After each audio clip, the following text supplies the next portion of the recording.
Parsec की भी परिभाषा जाननी चाहिए। आप जानते हैं बच्चों, कोण का सूत्र होता है कोण बराबर 4 बटा त्रिज्या।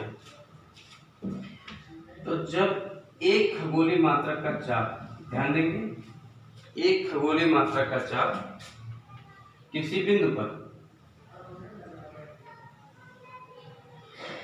एक सेकंड का कोण बनाता है, तब उसकी उस बिंदु से दूरी, उस चाप की बिंदु से दूरी एक पारसेक होती है। ध्यान दें बच्चों, पारसेक क्या कहता है कि जब एक खगोलीय मात्रक लंबाई का चाप किसी बिंदु पर एक सेकंड का कोण बनाए तो उस बिंदु की चाप से दूरी एक पारसेक होती है। तो यहां पर दूरी के बच्चों मैंने बड़े मात्रक बता दिए।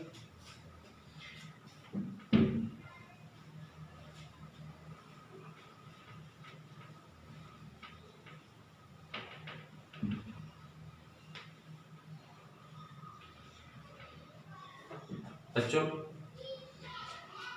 लंबाई के मात्रकों की मैंने छोटे और बड़े मात्रकों की चर्चा कर ली है। अब चर्चा करते हैं द्रव्यमान के मात्रकों पर।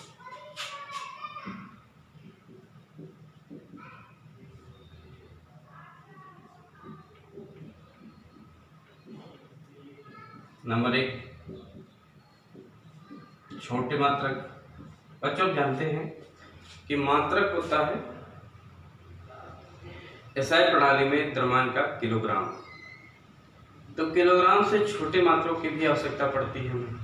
तो उसी क्रम में पहला मात्रक आ जाता है 1 ग्राम। तो 1 किलोग्राम का जो 1000वां हिस्सा होता है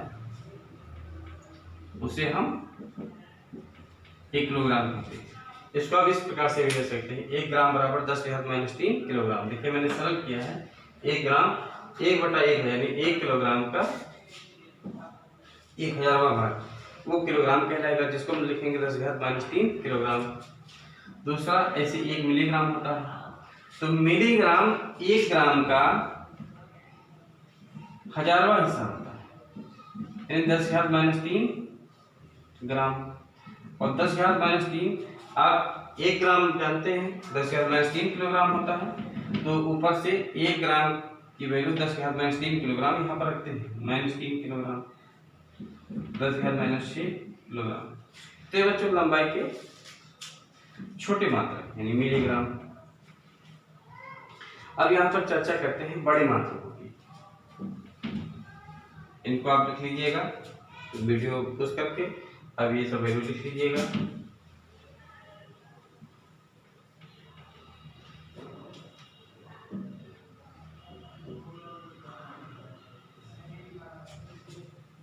बच्चों द्रव्यमान के मात्रकों में आपने छोटे मात्रक के बारे में थोड़ा चर्चा कर लिया। अब बड़े मात्रकों की चर्चा करते हैं। तो आप जानते हैं बच्चों, एसआई प्रणाली में द्रव्यमान का मात्रक किलोग्राम होता है। तो किलोग्राम से बड़े मात्रकों की आवश्यकता के लिए सबसे पहले पड़ती है 1 कुंटल की। 1 कुंटल बच्चों होता है 100 किलोग्राम, यानी किलोग्राम का 100 गुना 1 कुंटल कहलाता है। इसी प्रकार से 1 टन की आवश्यकता पड़ती है। तो 1 टन होता है 10 कुंटल के बराबर। और 1 कुंटल का मान होता है 100 किलोग्राम। तो 100 किलोग्राम हम यहाँ पर रख देंगे तो कितना हो जाएगा 1000 किलोग्राम, यानी 1 टन 1000 किलोग्राम के बराबर होता है। ये बच्चों आपको याद रखना होगा। जैसे इनका उपयोग कहाँ पे है? इनका उपयोग आप जानते हैं बड़े व्यापारी ट्रकों में सामान भर के जब ले जाता है तो कुंटल में ही या टन में मापा जाता है। जब ट्रक में मोरल, गिट्टियाँ, ये सब बड़े वाहन जब भार लेके जाते हैं तो वो टन में या कुंटल में मापा जाता है। अब बात करते हैं यहाँ पर बड़े मात्रकों की। जैसे बड़ा मात्रक क्या होता है, जैसे कि सूर्य का द्रव्यमान, किसी तारे का द्रव्यमान, इन सब के द्रव्यमान की बात करते हैं तो एक बड़ा मात्रक लिया जाता है जिसको हम कहते हैं चंद्रशेखर सीमा।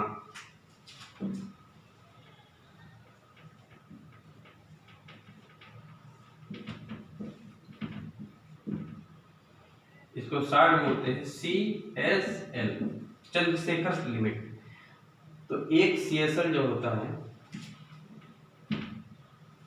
1.4 गुना पृथ्वी का द्रव्यमान, सॉरी पृथ्वी का द्रव्यमान होकर के सूर्य का द्रव्यमान होता है। एक चंद्रशेखर सीमा सूर्य के द्रव्यमान का 1.4 गुना होती है। तो इसका जब मान रख देंगे 1.4 गुणे 2 गुणे 10⁻30 किलोग्राम, तो 2.8 गुणे 10⁻30 किलोग्राम, ये एक चंद्रशेखर सीमा की वैल्यू है। तो ध्यान दीजिएगा, तारों का, ग्रहों का, इन सब का द्रव्यमान चंद्रशेखर सीमा में मापा जाता है। तो बच्चों, आज के चैप्टर में आप लोगों ने लंबाई के बारे में जाना कि बड़े और छोटे मात्रा कौन कौन से होते हैं, और द्रव्यमान के बारे में जाना कि छोटे और बड़े मात्रक कौन होते हैं। अभी एक मात्रक और है जो कि छोटा मात्रक होता है, इसको आप लोग नोट कर लेंगे।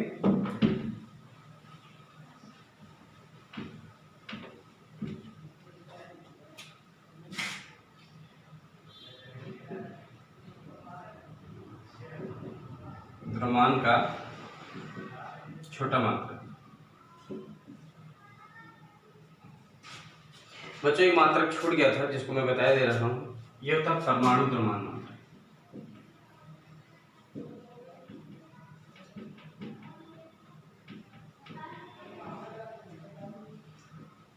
AMU यानी एटॉमिक मास यूनिट। बच्चों, अणु, परमाणु, इन सब के द्रव्यमान को हम AMU में व्यक्त करते हैं। तो एक AMU क्या होता है?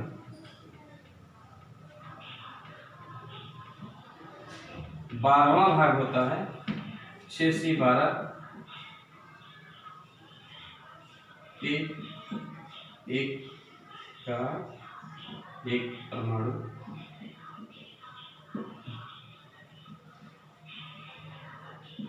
ध्यान दीजिएगा, कार्बन परमाणु के द्रव्यमान के 12वें भाग को हम एक परमाणु द्रव्यमान मात्रक कहते हैं। इसका मान होता है एक एटॉमिक मास यूनिट। इसकी वैल्यू होती है 1.67 × 10⁻27 किलोग्राम। बच्चों, द्रव्यमान का एक छोटा मात्रक छोड़ गया था जिसे मैंने आपको बाद में बताया। अब आप इतनी देर में लंबाई और द्रव्यमान, इन सब के बड़े और छोटे मात्रकों के बारे में जान गए हैं। अब थोड़ा समय के तीसरे मात्रक मूल राशि के समय पर चर्चा करते हैं। इस समय के मात्रक कौन कौन से होते हैं?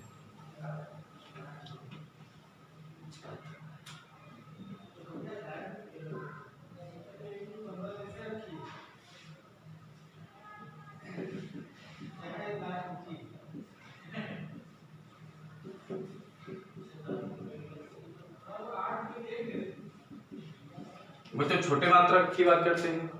छोटे मात्रक में जैसे 1 मिलीसेकंड आता है,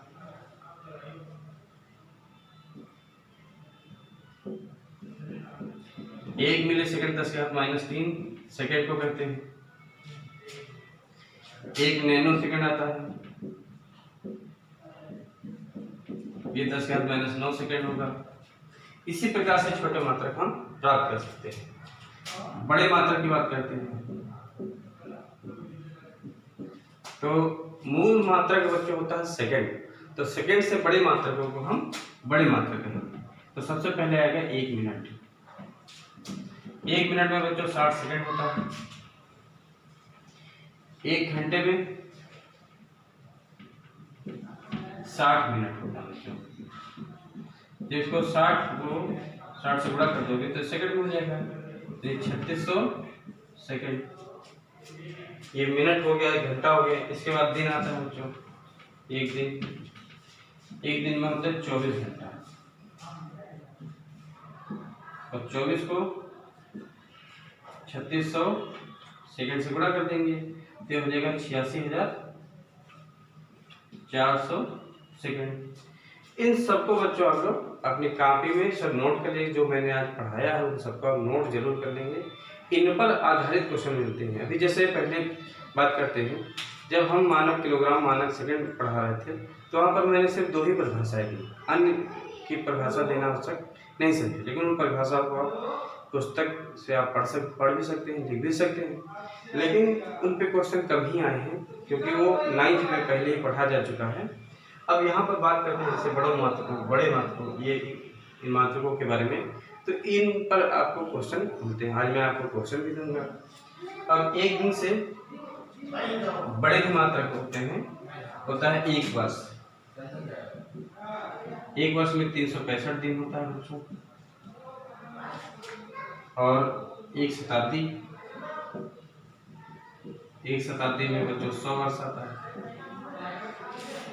ठीक है, तो इन सबको आप नोट कर लीजिएगा।